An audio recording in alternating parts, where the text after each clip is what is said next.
Hi there. Welcome to The PrevenTable, the podcast giving you a seat at the table with conversations about the intersection of alcohol, drugs, and mental health in everyday lives. Take a seat and join us.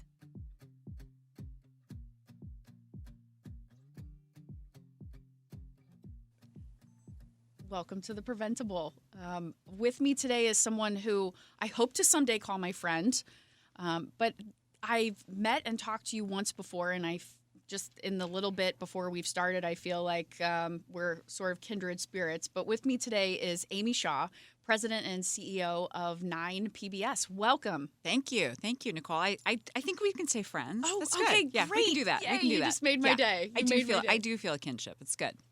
I asked you to be on because I think that what you and your team does at 9 PBS is so integral to creating access to education in our region. And if you know anything, listeners, about Prevent+Ed, you know that that's what we're about, right? We're about kids.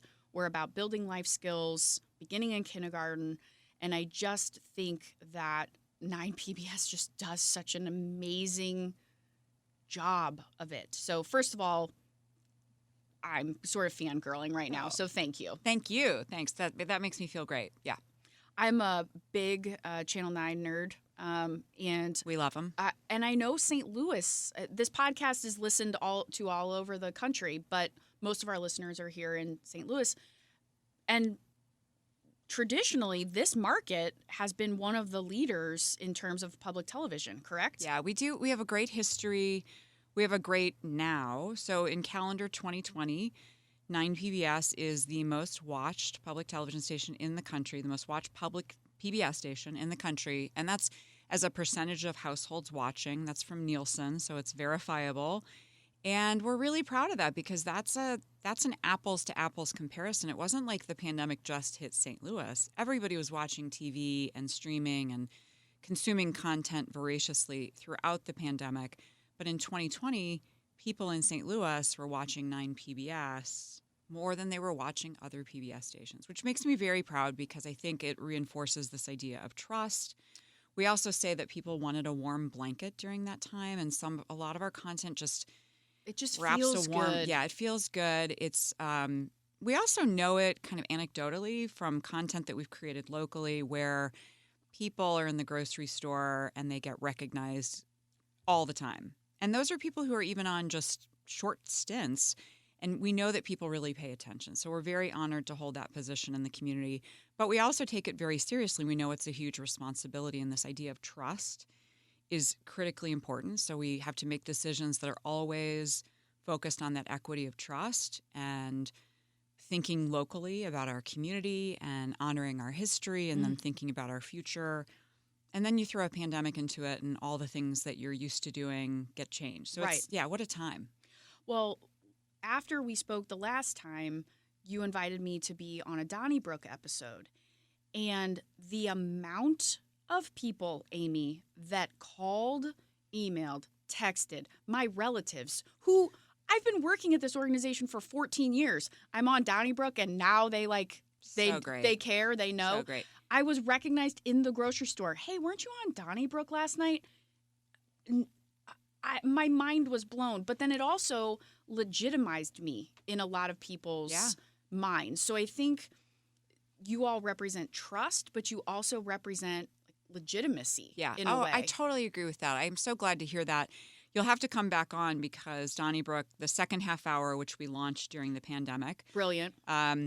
Next Up, which really is more focused on talking with leaders or around issues. They're back in the studio now, and they just got a new set, cool. Which the joke internally is, listen, for people who are contributing their resources to 9 PBS, which we're deeply grateful, you can tell we're not using them or we're not squandering them. Right. Because we have not updated the Donnybrook set, save for spending $30 on replacing the fabric on their table, which then somebody promptly spilled coffee on. Of course. We had not updated that set in something like 20 some odd years. And it's a 30-plus-year-old show. So we worked with a number of different sponsors and folks that really have made that set beautiful. And our executive producer, Anne-Marie Berger, made it beautiful. And boy, it is a huge upgrade. It looks really great, but it's still on brand. But, I do think, say what you will about the decline of, appointment viewing or TV in general, people are still really watching. And so in our work, we have to really think about the both and TV and digital, social, podcasts, all the things where people are going to consume content. But I think there's also really something to be said for local content and local stories. Our slogan is stories that move us. So the ability to have someone like you, Nicole, to come in and talk about the work on the ground, and especially related to such an important issue like mental health and abuse and substances in general, in this time that we're all living through, where everybody is uneven. And by now we thought we would be fine. We were going to celebrate and have a glorious 2021. Right. And here we are in November, kind of ready to just take a nap. We're ready to take a nap. Yeah. And as people who are in schools all day, every day, we're seeing the look of on kids' faces. Oh, yeah. But particularly on our educators' faces, on our administrators' faces. So you mentioned the ratings in 2020 and the appointment viewing that occurs. I really want to talk about what you did and find out if it was a local initiative or if it was national, where you had teachers delivering education on. So you had it broken out by certain grade levels, right? If you were K through 2, you could come at this time, turn on your TV, and get a lesson. And I'll tell you what, as a mom of at the time, she was 4.5, I had no idea what to do with her. I'm trying to work from home and keep my team from panicking. That was so helpful is not even the word. I would just say sanity saving for me, and helpful for her, so I could make sure that she was still progressing. So was that something that you all did locally? Really? Yeah, we did. So let me go back to the history. So I love Channel 9. I'm sorry. I'm a fangirl too, so I really appreciate it. I grew up in St. Louis, and so and I never thought I was going to get to come back to St. Louis. To love all cooking of that. shows. All of that. Something for everybody. I know. Okay, keep going. 1954, we were born, if you will. And the very unique thing about our history is licensed to a community. And now there had only been about a station to go on the air that was licensed to a community. And now there had only been about 6 or 7 stations before us. But before that, they were all started through a state network or a university or a school district.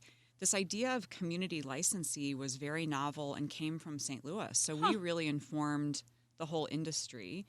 And there were a group of people that came together. And the reason that they believed this whole idea of educational television was so powerful was the idea of education. So it was started with this idea that there were kids in the St. Louis area who were not getting what they needed educationally. And so you could scale teaching by using the medium of broadcast. So, how powerful is that? So there were parents and moms in particular that went door to door in St. Louis collecting change to get 9 PBS on the air, which ultimately got us the license and the FCC. And this is pre-PBS. PBS doesn't start until they just celebrated their 50th anniversary. So they just started in 1970. So this is novel in 1954. So in a way, you really went back to your roots. Completely. So then fast forward to 2020, which, for us it had already been a very tumultuous time. In April of 2019, our president and CEO at the time, Jack Galmish, died very unexpectedly. It was a crisis. Mm-hmm. So that morning I went to work. I then left the building that night, many, many hours later, as the interim president and CEO. So you can imagine, we're a small organization. We're 60 or so people. That's the same size as us. So, that impact is so felt. And so I remember in 2019, we would say a lot because it was just so hectic. We would talk about, gosh, in 2020, we're going to look back and just say, we have weathered some things. Mm-hmm. And of course, then 2020 comes. So by that time, I'm officially the CEO. We are heading into this pandemic. and that history of what we could potentially do, the relationship with education. And we already had relationships and we were working in education, but not that deeply. So the pandemic is bearing down on us. We get the news that, hey, schools are going to close. This is really going to happen, which my husband's an educator. So we were dealing with it as a family. Oh, right. But then also, how do we handle this as a community? Like a micro level and then that macro level. Completely. And also all of us as families trying to deal with this. So all of our staff trying to figure out what this meant. So we convened a Zoom with superintendents from around the area, curriculum people from around the area. We did a big Zoom, and we said, listen, we don't know what it is, but we know that we have a role to play here. Our history is in this space. What is it that we can do? And the superintendents and curricular leaders said 3 things. One is we're very concerned about parents because they have no idea what this is going to be like. Yeah. Because you can send your child off every day and you can think, yeah, this looks pretty easy. Or the narrative around teachers, have the summer off and it's just so easy. Yes, Anybody teaching's can so do it, easy. right? I'm a middle school teacher. Is the hardest job I've ever had.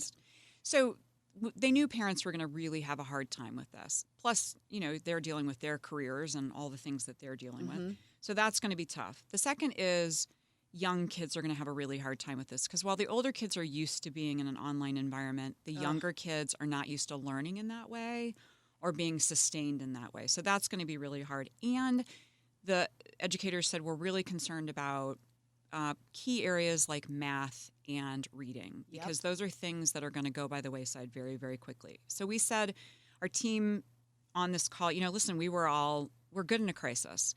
So we quickly, within days, launched an online toolkit. Actually, I left one thing out. Sorry. What they also said was we're really concerned about the kids that don't have resources. So they actually said 4 things. Yep. The 4th thing is, which is right? Yeah. We have... And the areas where there's no technology, I mean, it's really technological deserts. And even if you can get them devices, what are they going to do about broadband? So this is a huge issue. So we said, listen, the first thing we can do is we can respond to those initial things. So we launched an online toolkit. We cobbled together all these resources from PBS. Now, we were not alone in this. There were a few other stations around the country. Detroit comes to mind that had started thinking about and they were ready to launch something. But we were looking at what other people were doing, and we just knew that we had to anchor it in what was needed in our community. So did the online toolkit, kept working with educators to say, does this look right? Is this what you need? We kept adding to that. But what they also said was, this TV thing, could we do TV? So within a month, we launched the On Air Classroom teaching in Room 9. We were supported by some terrific local sponsors, local folks, corporate entities that said, we know this is really important. We know that this is so far above and beyond what you were planning on doing. Because we still had your strategic plan and toss it out the window. We all had the things we all had to do anyway, which were made harder because of the pandemic. So we launched the On Air Classroom, did a call for local educators, chose 13 local educators from districts around the region, mostly public districts, but we thought it was important that we had East Side, St. Charles, rural, urban, suburban. So I had this great group of teachers who just set up their home studios and did Zoom, and it has worked beautifully. We now have continued it, and we're keeping it going, and we've transitioned it to be solely focused on early ed because we know that the families that have responded, even though we have great PBS Kids content, what they want is that relationship. Exactly. So our most popular teacher, and we have great teachers, but our most popular teacher, which I love this part, is Dr. Sanders, who is an African-American man. He's kind of large, and he has very long dreads. And he is universally adored by parents and children and gets fan mail consistently at 9 PBS. Oh, my goodness, that's amazing. So, that gives me some hope for humanity, frankly. Right. So this idea of the relationship, so we're going to keep that going indefinitely. And so it's been now going for a year and a half, and we're going to keep going. So it matters. It absolutely matters. I mean, anecdotally, I can tell you it mattered to my family. So glad. And we were nervous because we, like you, have a small but mighty team. They're a motley crew, and they spring into action. I think they are also very, very amazing in a crisis. We took a little bit of time to say, what does this mean? Because if we weren't in classrooms, we were nervous we weren't going to be able to get paid. Like, how does this, because it's fee for service, how does this work? And then we're all teachers, so we care about kids. This is why we're in it. So we were nervous that if we switched to virtual teaching that we were going to lose something. And we toyed with the idea of doing like an LMS, like a learning management system, and creating some sort of an online. And really what we heard from teachers is you can do that, but the kids really just want to see your face. And if that's on Zoom, if that's on WebEx, they don't care. They want to know that for 4 times, Mr. Brad or Miss NJ is going to zoom into their room and then zoom out. And what's interesting is that just like you're sustaining this early ed work, we have had no choice but to sustain what we're doing. And some schools are actually choosing that over the in-person because it's easier for them. And that relationship piece hasn't been lost.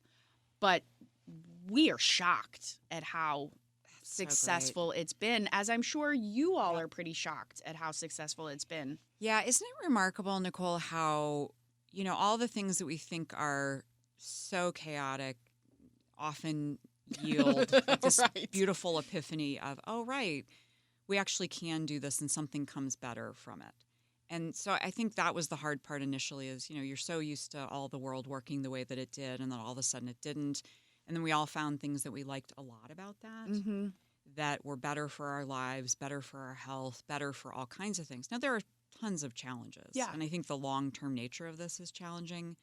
But, for us, we've been thinking the big challenge, if you had said in, end of 2018, what's the biggest challenge? It's, technology and how people are consuming content, and it's all about streaming. And yes, but people really want to have this local relationship, and we get to figure out other ways of doing it. And also, it doesn't have to be fancy. It doesn't have to be perfect. It doesn't have to be highly technical. It's human. It's based on relationships, and it's responding to a real community need. And sometimes that's enough. Like, good enough sometimes is enough. It is enough. And it's sometimes good enough is more than enough. Right. Especially when you can strip away kind of all of the pomp and the circumstance and the stuff, the fluff, and really give people what they want, which is local, human caring interaction, relationships, and they want information. They want trust. It goes back to that whole idea you talked about at the very beginning. I mean, 9 PBS is known because it's trusted. And when people are searching information, about whatever topic, they want to go to a place that they trust. And local. I do think local, absolutely. Listen, I subscribe to all the streaming services. It's kind of an occupational hazard, and I get a lot of satisfaction from that. That's good. But I also gain, I think, and so many people do, gain such a sense of satisfaction of knowing that the people who you see on 9 PBS are nearby, we're local, and we live in your neighborhood. You're going to see us at the grocery store. That producer. People are going to see Jim Kircher at the Panera in U City. Yep. And they can stop by and say hi. So it's this whole idea of I think for such a long time we thought we couldn't compete. And we realized that we have more than enough of what we need to really be relevant and essential to the people who are our neighbors here in St. Louis, which is really exciting. It is exciting, and I think it means a lot that you are from St. Louis, because I think that you and your team understand what it is that differentiates and some of the idiosyncrasies of St. Louis, but you can really provide content. I really just want to commend some of the things that you were doing. I don't even know how long ago this was now, but some of your town halls where one day you were just focusing on graduation and helping keep kids in school. And it was a town hall, but then you had specialized programming on it, and it was around a whole topic. And you did that also around mental health, right? Teen mental health. Teen mental health, right. So we've been fortunate. In 2007, the Corporation for Public Broadcasting really was thinking about community engagement and wanted to help stations across the country get better at this. And we had the ethos of community engagement. We just didn't have the language or the mechanisms. So we got selected to participate. There were 12 stations around the country, and we excelled. And so at that time, I like that humble brag. Yeah, Good it was for you. It was pretty special, and it has Awesome. really stayed with us, and it really has informed everything that we've done. And it also was true to our history. So this idea of how are we relevant to the community? How are we addressing issues that are relevant? So this whole idea of how are kids mentally, how's education, all of those things. And also not just doing them episodically, but sticking with it for a longer period. Yes. So American Graduate is the genesis of the high school graduation conversation, which lasted for 7 years and then evolved to be what happens after high school and the workforce conversation, which is now more relevant than ever. Early childhood education and literacy is such a key piece of this as well, and now STEM and financial literacy. Which ties back to what you're continuing to do with all of it. I mean, it all together. fits together. And then youth mental health, which is something that now I think mental health just in general, whoever thought we would be talking about mental health in the workplace? And I think with the length of time that we're all living in a pandemic, realizing that, oh, wow, this is really taking its toll on people, and that our staff are dealing with things at home that Absolutely. So there's no separation now. So I think this whole idea of sticking with these issues in the longer term, and that's, over time we're going to be doing more of that. So we're hiring a key position right now, the Chief Content Officer, which is actually the job I had. Until I became... you can't do two jobs at once. Well, I have been for 2 years. But, of course. We're going to switch that. You know how this goes. I do.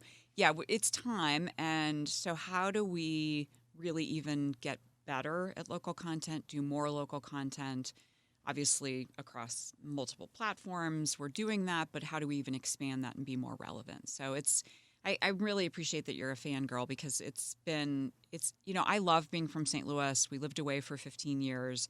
It was glorious to come back. And when I was literally competing for the CEO job, because we did a national search, I think I was the only candidate, the finalist from St. Louis. And I really felt like I choose to be here. I want to be here. And I think a lot of us do. We really want to see our community thrive and excel. But I also felt like, in community engagement, the first and foremost thing that has to happen is you have to have deep affection for the community you serve. Right. So what better thing to be from that community? Exactly. And people can tell a fake a mile away. Yeah. Which I think lends itself so much to the types of programs that you all put out, because you're not flashy. It's kind of by choice, right? Yeah. I mean, and you have to be in it for the right reasons to be doing this kind of work. Yeah. Like I said, I am a fangirl of Channel 9 and Saturday cooking shows, which is where I've developed, my affinity for cooking, but I've just really grown to appreciate the children's programming that you offer. And I'm a fangirl of you. So thank you so I really appreciate it. Thank you so much for joining me today. If you like this conversation, if you want to learn more about 9 PBS, if you want to learn more about Amy, please consider reviewing, subscribing to the PrevenTable podcast. I'm grateful. Right back Thank at you for being Thank here. you, Nicole. This is great. I really appreciate it. Friend. Yes. Thanks for joining us at The PrevenTable, brought to you ad-free by Prevent+Ed. Prevent+Ed works to reduce or prevent the harms of alcohol and other drug use through education, intervention, and advocacy. Please visit their website at PreventEd.org. Like what you heard? Rate, review, and subscribe to stay up to date with what we are serving on The PrevenTable.